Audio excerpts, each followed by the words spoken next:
ரணில் விக்ரமசிங்க, மஹிந்த ராஜபக்ச ஆகியோருக்கு இடையில் ரகசிய சந்திப்பு. எல்லை தாண்டிய மீன்பிடி கைதான இரு இந்திய மீனவர்களும் வழக்கு எதுவுமின்றி உடன் விடுவிப்பு. அதிகார பகிர்வு தொடர்பில் ஜனாதிபதி ரணிலுக்கும் சுமந்திரனுக்கும் இடையில் விசேட சந்திப்பு. ஸ்ரீலங்கா பொதுஜன பெரமுன சார்பில் தமிழர் ஒருவர் பாராளுமன்றத்துக்கு தெரிவாக வேண்டும், நாமல் ராஜபக்ச தெரிவிப்பு. சர்வதேச கடன் வழங்குனருடனான உடன்படிக்கை திருத்தப்படும், மீண்டும் வலியுறுத்தும் சஜித் பிரேமதாசா.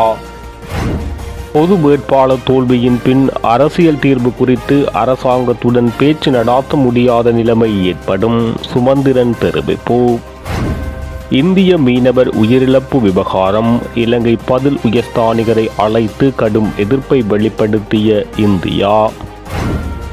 இலங்கை இந்தியாவுக்கிடையில் ராஜதந்திர மோதல், இலங்கை விஜயத்தை ரத்து செய்தார் நரேந்திர மோடி. நிகழ்நிலை காப்பு சட்டத்தில் திருத்தங்கள், வெளியானது வர்த்தமானி. தமிழக மீனவர் உயிரிழப்பு, இலங்கை கடற்படையினரை கொலை வழக்கில் கைது செய்ய அன்புமணி கோரிக்கை. தொடர்பான விரிவான செய்திகள். 2015ஆம் ஆண்டு இடம்பெற்ற ஜனாதிபதி தேர்தலை போன்று இம்முறை தேர்தலிலும் தமிழ் மக்களின் வாக்குகள் மிகவும் முக்கியமானதாகும். எனவே பேரம் பேசக்கூடிய நிலையில் தமிழர்கள் இருக்கின்றோம்.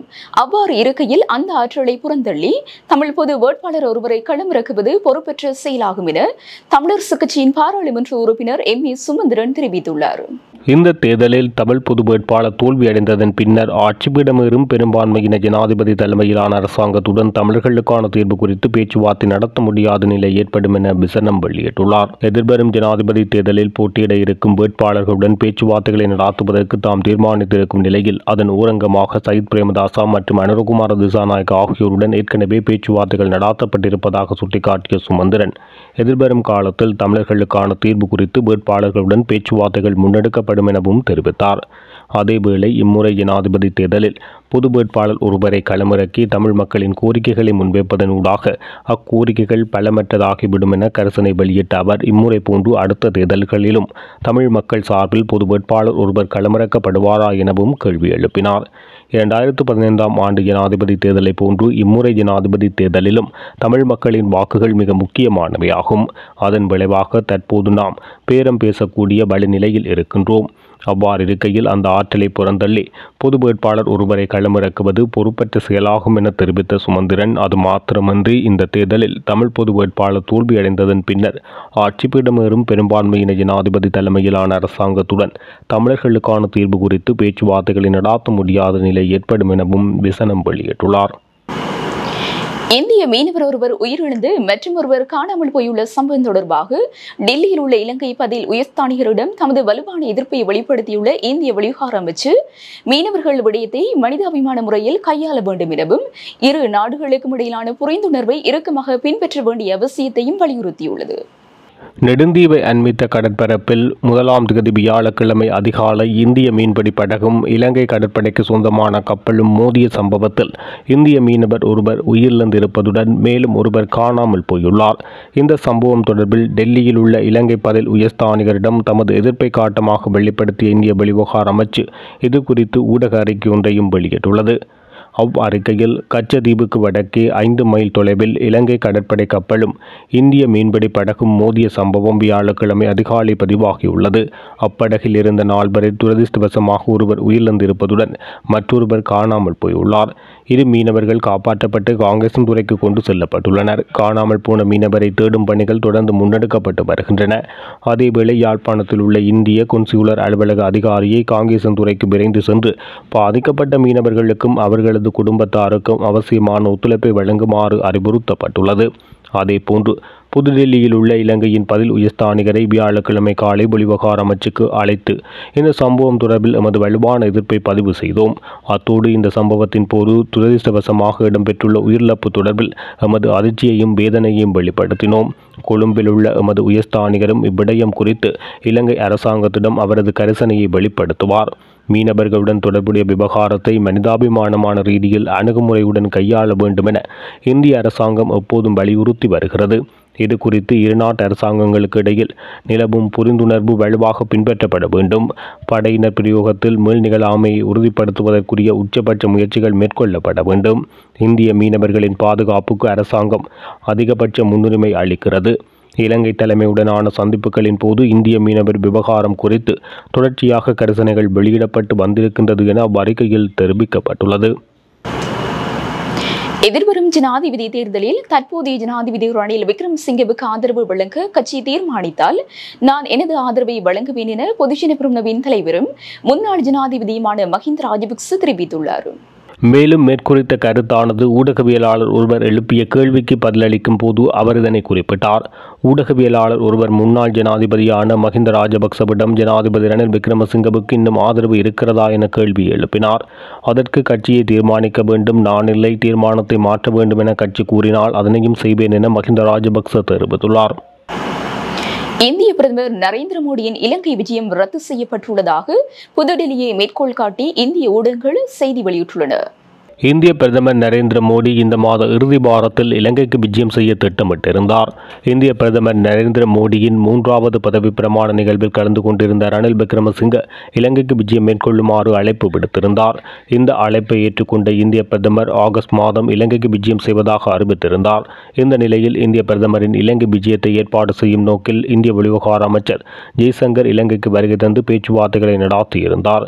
இவ்வாறு ஏற்பாடுகள் முன்னெடுத்து வந்த நிலையில் இந்திய பிரதமர் தனது இலங்கை விஜயத்தை ரத்து செய்துள்ளார். இலங்கை கடற்பரப்பில் மீன்பிடியில் ஈடுபட்டிருந்த இந்திய மீனவர்களை கைது செய்ய இலங்கை கடற்படை முயற்சித்த தருணத்தில் படகொன்று நேற்று கவிழ்ந்து விபத்துக்குள்ளானது. இந்த விபத்தில் இந்திய மீனவர் ஒருவர் உயிரிழந்துள்ளார். ஒருவர் காணாமல் போனதுடன் இருவர் வைத்தியசாலையில் அனுமதிக்கப்பட்டு சிகிச்சை பெற்று வந்துள்ளனர். இதையடுத்து ராமேஸ்வரம் மீனவர்கள் போராட்டத்தை ஆரம்பித்துள்ள நிலையில் இந்த விவகாரம் ராஜதந்திர மோதலை ஏற்படுத்தியுள்ளது. இந்த நிலையில் இந்திய வெளிவிவகார அமைச்சு புதுடெல்லியில் உள்ள இலங்கை பதில் உயர்ஸ்தானிகர் பிரியங்க விக்ரமசிங்கவை அழைத்து எதிர்ப்பையும் வெளியிட்டுள்ளது. 2024ஆம் ஆண்டு 9ஆம் இலக்க நிகழ்நிலை காப்புச் சட்டத்தில் திருத்தங்கள் மேற்கொள்ளப்பட்டு வர்த்தமானி வெளியிடப்பட்டுள்ளது. பொதுமக்கள் பாதுகாப்பு அமைச்சரின் உத்தரவுக்கமைய இந்த வர்த்தமானி அறிவித்தல் வெளியிடப்பட்டுள்ளது. பல்வேறு தரப்பினருடன் கலந்துரையாடி உரிய திருத்தங்கள் முன்வைக்கப்பட்டுள்ளதாகவும் இது தொடர்பான திருத்தங்கள் விரைவில் பாராளுமன்றத்தில் சமர்ப்பிக்கப்படும் என பொதுமக்கள் பாதுகாப்பு அமைச்சர் டான் அலஸ் தெரிவித்துள்ளார். நிகழ்நிலை காப்புச் சட்டத்தில் திருத்தங்கள் மேற்கொண்டு அரச வர்த்தமானியில் வெளியிடுவதற்கும் பின்னர் பாராளுமன்ற அங்கீகாரத்துக்காக சமர்ப்பிப்பதற்கும் கடந்த 22ஆம் தேதி நடைபெற்ற அமைச்சரவை கூட்டத்தில் அங்கீகாரம் கிடைத்துள்ளமை குறிப்பிடத்தக்கது. ஜனாதிபதி ரணில் விக்ரமசிங்கவிற்கும் முன்னாள் ஜனாதிபதி மஹிந்த ராஜபக்சவிற்கும் இடையில் விசேட கலந்துரையாடல் ஒன்று இடம்பெற்றுள்ளதாக தகவல்கள் வெளியாகியுள்ளன. கொழும்பு விஜயராம மாவட்டத்தில் உள்ள முன்னாள் ஜனாதிபதி மஹிந்த ராஜபக்சவின் வீட்டில் இந்த சந்திப்பு இடம்பெற்றுள்ளதாக தெரிவிக்கப்படுகிறது. எதிர்வரும் ஜனாதிபதி தேர்தல் குறித்து ஆழமாக கலந்துரையாடப்பட்டதாக தகவல்கள் குறிப்பிடப்படுகின்றன. எதிர்வரும் ஜனாதிபதி தேர்தலில் தமது வேட்பாளர் ஒருவரை களமிறக்க ஸ்ரீலங்கா பொதுஜன பெரமுன தீர்மானித்துள்ள பின்னணியில் இந்த சந்திப்பு இடம்பெற்றுள்ளது. ஸ்ரீலங்கா பொதுஜன பெரமுனவின் இந்த தீர்மானத்தை அடுத்து அந்த கட்சியை பிரதிநிதித்துவப்படுத்திய 92 பாராளுமன்ற உறுப்பினர்கள் ரணில் விக்ரமசிங்கவுக்கு ஆதரவு வெளியிட்டு அவருடன் கைகோத்தனர். இந்த நிலையில் மாகாண மற்றும் உள்ளூராட்சி மன்ற முன்னாள் உறுப்பினர்கள் பலரும் ரணில் விக்ரமசிங்கவுடன் ஆதரவு தெரிவித்தனர். இந்த பின்னணியிலேயே ஜனாதிபதி ரணில் விக்ரமசிங்கவுக்கும் முன்னாள் ஜனாதிபதி மஹிந்த ராஜபக்சவுக்கும் இடையில் விசேட கலந்துரையாடல் ஒன்று இடம்பெற்றுள்ளது. யாழ் நெடுந்தீவு கடலில் எல்லை தாண்டி மீன்பிடியில் ஈடுபட்ட சமயம் ஏற்பட்ட விபத்தின் போது கைதான 2 இந்திய மீனவர்களும் வழக்கு நடவடிக்கைகள் ஏதுமின்றி உடனடியாகவே விடுவிக்கப்படுகின்றனர்.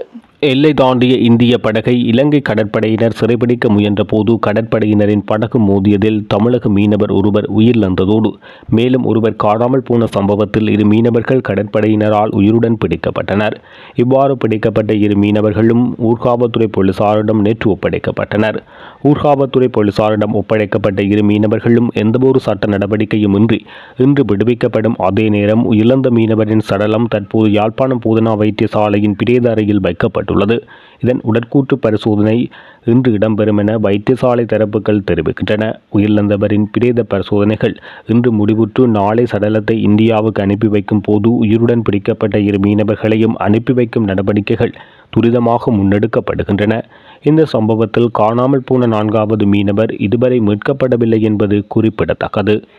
இதேவேளை இலங்கையில் கைது செய்யப்பட்ட இந்திய மீனவர்கள் 20 பேர் நேற்றைய தினம் விடுவிக்கப்பட்டனர். இலங்கைக்கான இந்திய உயர்ஸ்தானிகர் ஆலயம் மற்றும் யாழ்ப்பாணத்தில் உள்ள இந்திய துணை தூதரகம் ஆகியன இணைந்து இலங்கை அதிகாரிகளின் ஒத்துழைப்புடன் அவர்களை விடுவித்துள்ளதாக தெரிவிக்கப்படுகின்றது. இந்த நிலையில் குறித்த இந்திய மீனவர்கள் 20 பேரையும் இன்றைய தினம் இந்தியாவுக்கு அனுப்புவதற்கான நடவடிக்கை எடுக்கப்பட்டுள்ளதாக தெரிவிக்கப்பட்டுள்ளது. அதிகார பகிர்வு தொடர்பில் தொடர்ச்சியாக முன்னெடுக்கப்பட்டு வரும் கலந்துரையாடலில் ஒரு பகுதியாக ஜனாதிபதி ரணில் விக்ரமசிங்கவுக்கும் இலங்கை தமிழரசுக் கட்சியின் பாராளுமன்ற உறுப்பினர் M.A. சுமந்திரனுக்கும் இடையில் சந்திப்பொன்று நேற்று இடம்பெற்றுள்ளது. அதிகார பகிர்வு தொடர்பான தொடர்ச்சியான கலந்துரையாடல்களின் ஒரு கட்டமாக இந்த சந்திப்பு அமைந்துள்ளதாக M.A. சுமந்திரன் தெரிவித்துள்ளார். மாகாண சபை தேர்தல் தொடர்பாக சுமந்திரனால் சமர்ப்பிக்கப்பட்ட தனிநபர் பிரேரணையை இம்மாதம் இறுதி வாரத்தில் பாராளுமன்றத்தில் நிறைவேற்ற ஒத்துழைப்பதாக ஜனாதிபதி இதன்போது உறுதியளித்தார். மாகாண சபை தேர்தலை பழைய முறையில் நடாத்தும் வகையில் சுமந்திரனால் இந்த பிரேரணை சமர்ப்பிக்கப்பட்டுள்ளது. இன்று நடைபெறவுள்ள கட்சி தலைவர்கள் கூட்டத்தில் இந்த பிரேரணையை பாராளுமன்ற ஒழுங்கு பத்திரத்தில் சேர்க்க ஜனாதிபதி அறிவுறுத்துவார் என சுமந்திரன் உறுதிப்படுத்தியுள்ளார். இதேவேளை ஜனாதிபதி மற்றும் பொது தேர்தல்கள் நிறைவடைந்த உடனேயே மாகாண சபைகளுக்கான தேர்தலை நடாத்தவும் ஜனாதிபதி உறுதியளித்துள்ளதாக சுமந்திரன் தெரிவித்துள்ளார். ஸ்ரீலங்கா பொதுஜன பெரமுன சார்பில் இளம் தமிழர் ஒருவர் பாராளுமன்றத்திற்கு தெரிவாக வேண்டும் என நாமல் ராஜபக்ச தெரிவித்துள்ளார். அவர் எதிர்காலத்தில் ஜனாதிபதியாக வேண்டும் அல்லது பிரதமராக வேண்டும் என நாமல் ராஜபக்ச தெரிவித்துள்ளார். நாங்கள் தமிழ் சமூகத்தின் இளையவர்கள் சிலருடன் இணைந்து செயற்படுகின்றோம். வடக்கிலிருந்து எதிர்காலத்தில் தமிழ் இளைஞர் ஒருவர் புதியன பெரமுனவை பிரதிநிதித்துவம் செய்வதை எதிர்பார்க்கின்றேன் என அவர் தெரிவித்துள்ளார். இலங்கையில் இந்திய கடற்றொழிலாளர் மரணித்த சம்பவத்தை அடுத்து ராமேஸ்வரம் கடற்றொழிலாளர்கள் போராட்டம் நடாத்தியுள்ளனர். ராமேஸ்வரம் கடத்தொழிலாளர்கள் இறந்த கடத்தொழிலாளர் மலைசாமியின் குடும்பத்தினருடன் இணைந்து ராமேஸ்வரம் அரசு மருத்துவமனை அருகே சாலை மறியலில் ஈடுபட்டனர். இலங்கை கடற்பரப்பில் ராமேஸ்வரம் கடத்தொழிலாளர் ஒருவர் உயிரிழந்த செய்தி பரவியதை அடுத்து ராமேஸ்வரம் மற்றும் கடலோர மாவட்டமான ராமநாதபுரத்தின் பிற பகுதிகளில் வியாழக்கிழமை முதல் அமைதியற்ற சூழ்நிலை ஏற்பட்டுள்ளது. இதற்கிடையில் குறித்த சம்பவத்தின் போது காணாமல் போனதாக கூறப்பட்டுள்ள ராமச்சந்திரன் என்ற கடத்தொழிலாளர் இன்னும் கண்டுபிடிக்கப்படவில்லை என தெரிவிக்கப்பட்டுள்ளது. இலங்கை கடற்படை கப்பல் மோதி படகு கவிழ்ந்து மீனவர் ஒருவர் உயிரிழந்துள்ளார். எனவே இலங்கை கடற்படையினரை கொலை வழக்கில் கைது செய்யுங்கள் என பாமக தலைவர் அன்புமணி ராமதாஸ் தெரிவித்துள்ளார். இது குறித்து அவர் வெளியிட்டிருக்கும் அறிக்கையில் வங்கக்கடலில் நெடுந்தீவு அருகில் மீன்பிடித்துக் கொண்டிருந்த தமிழக மீனவர்களின் படகு மீது இலங்கை கடற்படையினர் அவர்களின் கப்பலை மோதி தாக்கியதில் படகு கவிழ்ந்து அதில் மீன்பிடித்துக் கொண்டிருந்த ராமேஸ்வரத்தைச் சேர்ந்த மலைச்சாமி என்ற மீனவர் உயிரிழந்துள்ளார். படகு கவிழ்ந்ததால் கடலில் தத்தளித்த மூக்கையா, முத்துமுனியாண்டி, ராமச்சந்திரன் ஆகிய 3 மீனவர்கள் மீட்கப்பட்டுள்ளனர். கடலில் மூழ்கி உயிரிழந்த மீனவர் மலைச்சாமி குடும்பத்துக்கு எனது ஆழ்ந்த இரங்கலையும் அனுதாபங்களையும் தெரிவித்துக் கொள்கிறேன். தமிழக மீனவர்கள் மீது இலங்கை கடற்படை கப்பல் மோதிய நிகழ்வை விபத்தாக பார்க்க முடியாது. அதை திட்டமிட்ட தாக்குதலாகவும் கொலையாகவும் தான் பார்க்க வேண்டும். நாகை மாவட்டம் அக்கரைப்பேட்டை மீன்பிடி துறைமுகத்திலிருந்து 10 மீனவர்கள் கடந்த ஜூன் 23ஆம் நாள் வங்கக்கடலில் மீன்பிடிக்கச் சென்றனர். அவர்களின் படகு மீது இலங்கை கடற்படையினர் தங்கள் படகை மோதினர். ஆனால் அதில் இலங்கை கடற்படை படகு கவிழ்ந்ததில் இலங்கை வீரர் ஒருவர் உயிரிழந்தார்.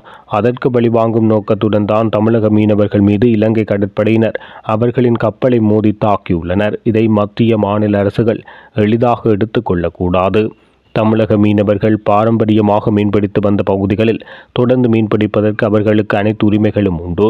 ஆனால் தமிழக மீனவர்கள் எல்லை மீறி வந்ததாக கைது செய்து சிறையில் அடைக்கும் கொடுமையை செய்து வந்த இலங்கை கடற்படை இப்போது மிருகத்தனமாக தமிழக மீனவர்களின் படகு மீது மோதி மீனவர்களை படுகொலை செய்யும் அளவுக்கு துணிந்துள்ளது.